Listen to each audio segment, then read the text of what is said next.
You could use a cat and an ass and a trophy. Cat, ass, trophy. That's basically how hieroglyphics work.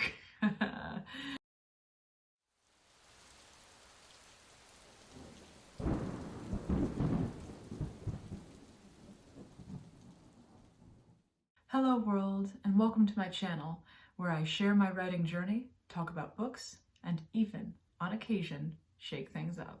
In this video, I would like to share with you the book that inspired one of my all-time favorite movies, The Mummy, directed by Stephen Sommers. What book is that, you ask? The Jewel of Seven Stars by Bram Stoker, the man who wrote Dracula. This book definitely had many differences from the movie The Mummy, but fortunately, it still had many recognizable elements in the text, as well as many facts and references that resonated with my own sort of weird interests. By the way, this book also calls to mind one crucial survival fact that could save your life if you're ever lost in the wilderness, and I will share it with you shortly. Before I get into the content of today's video, if you would like to help support my work, please smash that like button, subscribe to my channel, ring that bell, and leave a comment below. Believe it or not, even entering gibberish into your keyboard right now and leaving it as a comment helps other people to find my video. So by all means, let her rip. I've got your back. Let's get into it. The Jewel of Seven Stars by Bram Stoker was first published in 1903, although there are several other versions floating around, including one from 1912. The one that I read, or listened to rather, was the one from 1912, and it is said to have a much more toned down ending. The link to the free audiobook in the description below is to the 1912 version. If you happen to come across an audiobook version of The Jewel of Seven Stars from 1903, please let me know because I would love to give it a listen. The Jewel of Seven Stars begins when the protagonist Malcolm Ross is summoned in the middle of the night to the house of Abel Trelawney, a famous Egyptologist. However, it wasn't Abel Trelawney who had summoned him. It was his daughter, Margaret, who is, as we later find out, in love with Malcolm, and Malcolm is in love with her. Malcolm hurries over only to find that Mr. Trelawney is incapacitated, unconscious, and found with a very strange note left beside him. As it turns out, he has left explicit instructions for no one to move his body, and that he must remain under intense watch until he awakens. No one is to take him from that room. The events that follow slowly begin to unravel in a mystery involving ancient Egyptian artifacts, spells and incantations, and even cats. That's right, cats. If you're a cat lover, I have great news. This book features an awful lot of cats. They play a pivotal role in the story. They help solve the mystery. And yeah, if you like cats, this is a very good book for you. I found the characters to be likable for the most part. I liked Miss Trelawney's kindness toward her waitstaff, even when she didn't necessarily have to be. Sometimes her concerns were a bit frivolous. Like, for example, there was one scene in the book where she didn't want to have the male Egyptologists around her undress a female mummy. I guess it just struck me as a little bit silly, but it's difficult to tell if that's an intentional character flaw of hers or if that was just representative of the attitudes that men and women had toward the opposite sex in 1903 through 1912. As for the romantic elements in this book, I enjoyed her tender moments with Malcolm, although they weren't really given that much page time. I realize this is not a paranormal romance book, so it wouldn't be fair for me to criticize it based upon not living up to the genre expectations of a genre that it wasn't seeking to fit. I was happy that it was at least there. The origin story of the mummy himself, or should I say herself, differs quite a bit from the movie. In the book, the mummy was a precocious princess named Tara who incurred the wrath and jealousy of the priest class. They scratched out her name on her sarcophagus so that prayers could not be said for her, but unfortunately for them, she cast a spell so that she would be resurrected one day. As you may have guessed, the characters Imhotep and Ankh-Sunamun do not appear in this book, which made me sad because that's my ship. but this story was still a pleasing, slow-to-burn mystery that's bound to delight anyone with an appetite for dashes of high suspense between scenes of relatively slow-paced but still intriguing dialogue. As for some other things about this book that I loved, this book discusses the ancient Egyptian language and how hieroglyphics are put together to form words. I took a couple of ancient Egyptian history classes in college, so it was nice to go over the basics of how this language worked again.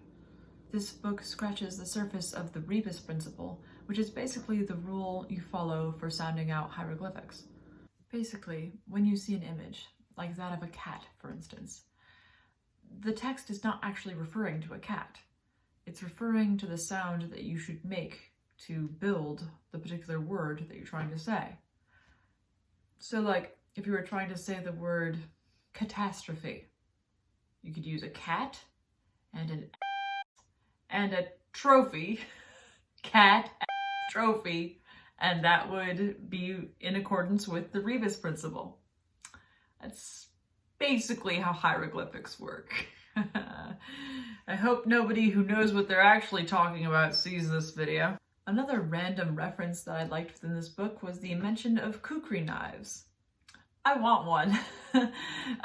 Kukri knives originated in the area of like Nepal and India, around there, and they are a curved blade that can be used for both hacking, like an axe, as well as for small, like whittling or, you know, general making tools. And I've wanted one ever since Alan Kay, the finalist in the first season of Alone, a survival show where people are dropped into the wilderness and made to survive with only 10 items, and they have to film the whole thing themselves. Yeah, I've wanted one ever since he listed that as one of his top 10 essential survival tools. In fact, I'm pretty sure he said that if he could only have one tool, he would choose a kukri knife. So I enjoyed seeing that mentioned in the text, and I reiterate my desire to own one. Which brings me to another random thing that I liked about this book, as well as that one life-saving skill that you need to survive if you ever find yourself lost in the wilderness. And that is ancient Egyptian astronomy and the ability to find the pole star. Some Egyptologists have observed that the Great Pyramids were perhaps built in alignment with the pole star at the time, known as Alpha Draconis, or Thuban. By calculating how far off the pyramids are with the alignment of this star, it has been postulated that we could also calculate how long ago these structures were constructed, which brings us to a date of about 3000 BC. Being able to find our modern-day pole star, also known as Polaris, is an essential skill that can help you get your bearings if you ever find yourself lost in the wilderness. And don't worry, it's rather simple to learn. To find it, simply locate the Big Dipper, then find the 2 stars on the end of the cup. Slide your gaze directly up from these 2 stars, and you will find yourself right on the pole star. Polaris also happens to be the star in the very end of the handle of the Little Dipper, so if you can find that constellation, you can absolutely find the North Star as well. Just be warned, it looks an awful lot like the Pleiades, and people often confuse the two. So just bear in mind that the Pleiades and the Little Dipper are separate. Be sure to take note of what they both look like. If you would like a more comprehensive guide of how to find the North Star, please check out the video listed in the description below. Also, if you want any more videos about astronomy or stars, by all means, feel free to let me know because I love talking about this stuff. I mean, by the way, while we're here, the reason that the pole star changed from the time that the pyramids were built in 3000 BC to now, here we are in 2022 AD, is because Earth's axis actually rotates on a wobble. So just because we're pointed toward one star right now doesn't mean that we're going to continue to be pointed toward that star in a few thousand years. Now we're pointed toward Polaris, we changed, but in about 3,000 years or more, we're going to be pointed toward a different star.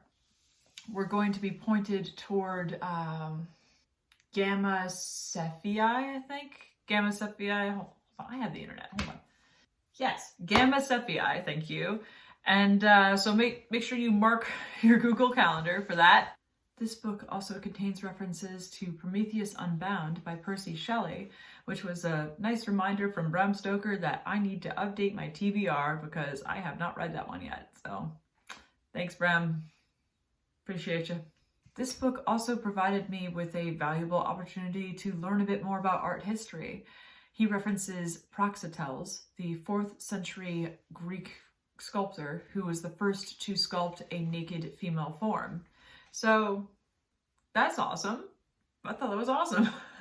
If you are an art history buff, this book definitely has some goodies in there for you. Overall, I enjoyed this book. It is slow-paced. It definitely has a few chapters in there where you kind of have to just give it the benefit of the doubt and keep going. But it was definitely an enjoyable read. And if you enjoy slow-to-burn mysteries, ancient Egyptian astronomy and language, culture, art history, learning, I don't know, just an example of how people wrote and thought in the early 1900s. This is definitely a great novel to give a little time to. I'm glad that I read it, and it was also very fun to see where the movie The Mummy drew inspiration from. Take care, and I'll see you in my next video. Bye. If you enjoyed this video, please remember to like it, comment below, subscribe to my channel, and ring that bell. I post new videos every Wednesday about my own personal writing journey, book reviews of paranormal romance books, the top 10 best and the top 10 worst opening lines of paranormal romance books this month, and of course, whatever I feel like posting. What would you like me to post about? Feel free to let me know in the comments below. Thank you.